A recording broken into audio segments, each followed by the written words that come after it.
Oke, Assalamualaikum warahmatullahi wabarakatuh. Jadi perkenalkan nama saya Muhammad Rizky.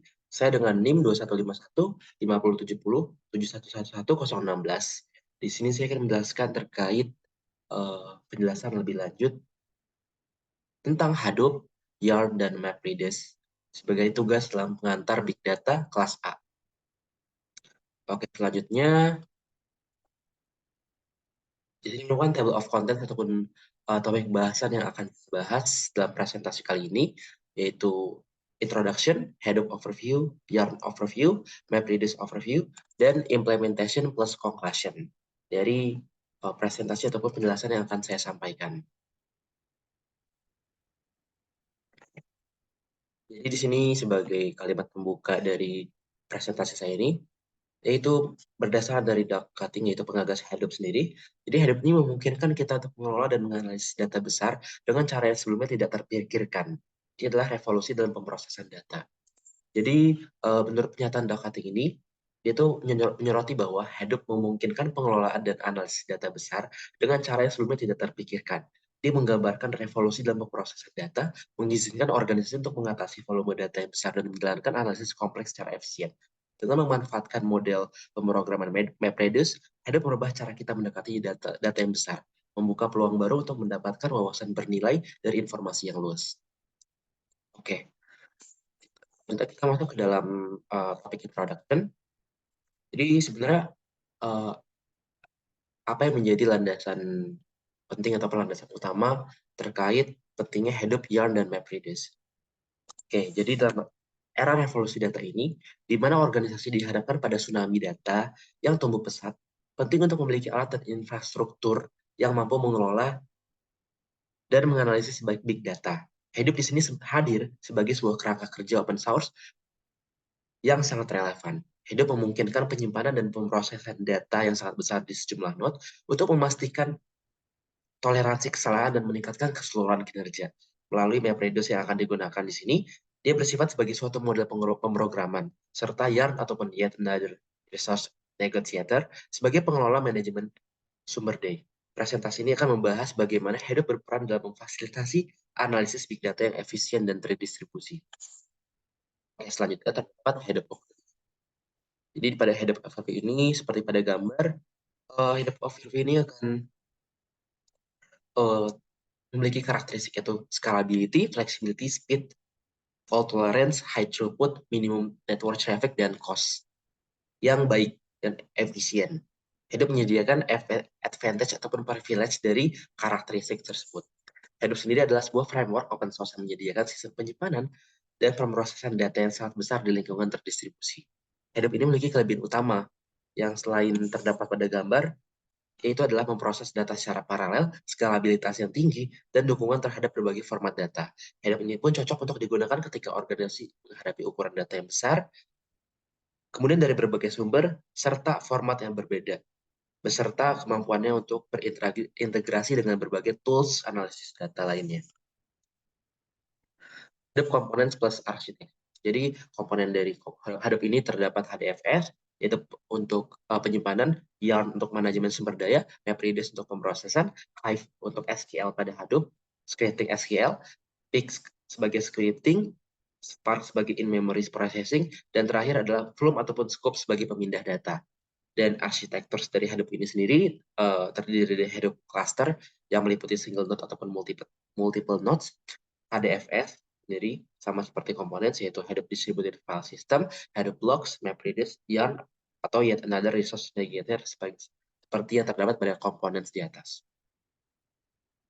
Kemudian kita masuk kepada Yarn Overview. Jadi di sini Yarn sendiri merupakan sistem manajemen sumber daya pada Hadoop yang mendukung distributed computing dan menyediakan API untuk mengelola dan mendistribusikan sumber daya di dalam cluster Hadoop.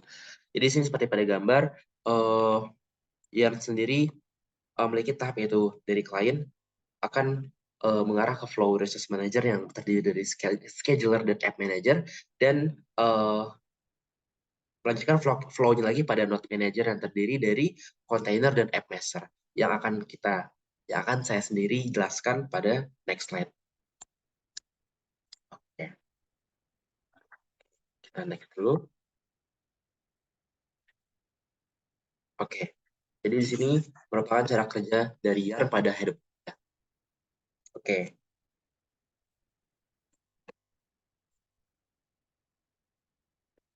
Oke, jadi pada slide sebelumnya terdapat beberapa komponen yang ada pada YAR. Yang pertama itulah Resource Manager per cluster.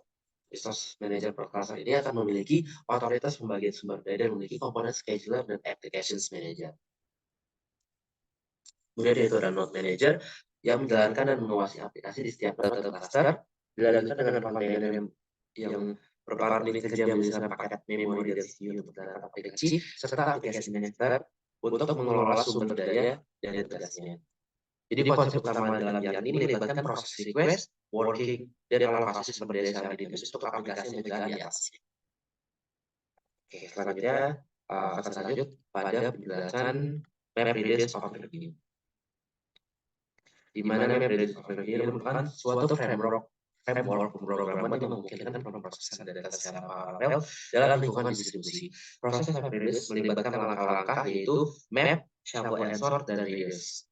Nah, untuk selanjutnya dari map readiness sendiri ini, map sendiri ini merupakan proses memetakan dan memproses data ke dalam bentuk pasangan key dan value. Kemudian shuffle and sort merupakan proses mengelompokkan berdasarkan key dan reduce melakukan agregasi dan menghasilkan output akhir.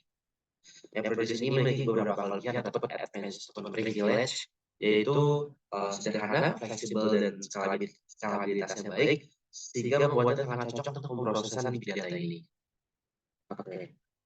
Bagi penutup dari dalam presentasi saya ini dalam menjelaskan seputar big data ini, saya akan memberikan implementasi dan conclusion. Mungkin akan saya masuk pada implementasi terlebih dahulu. Jadi, Hadoop telah menjadi kunci dalam menyelesaikan tantangan big data dalam berbagai industri.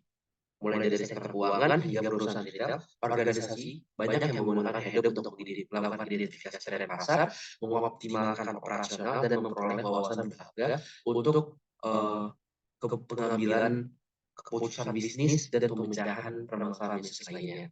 Kemudian untuk conclusion yang bisa saya berikan terkait presentasi saya ini, yaitu secara keseluruhan Hadoop, Yarn, dan Kubernetes membentuk fondasi yang tak tertunda dalam ekosistem data. Penggunaan yang luas dan fleksibilitas dalam menangani berbagai jenis data dan beban kerja yang memberikan gambaran yang kuat tentang nilai dari framework ini. Melihat ke masa depan, Hadoop terus mengalami evolusi, di mana integrasi dengan teknologi terkini seperti machine learning dan kecerdasan buatan jadi tren yang semakin menonjol. Hadoop tidak hanya menjadi pilar utama dalam manajemen dan analisis data, tapi juga beradaptasi untuk memenuhi tantangan dan kebutuhan yang terus berkembang di dunia digital. Kurang lebih seperti itu untuk seluruh presentasi saya dalam rangka pemenuhan tugas ini. Kurang lebihnya mohon maaf. Wassalamualaikum warahmatullahi wabarakatuh.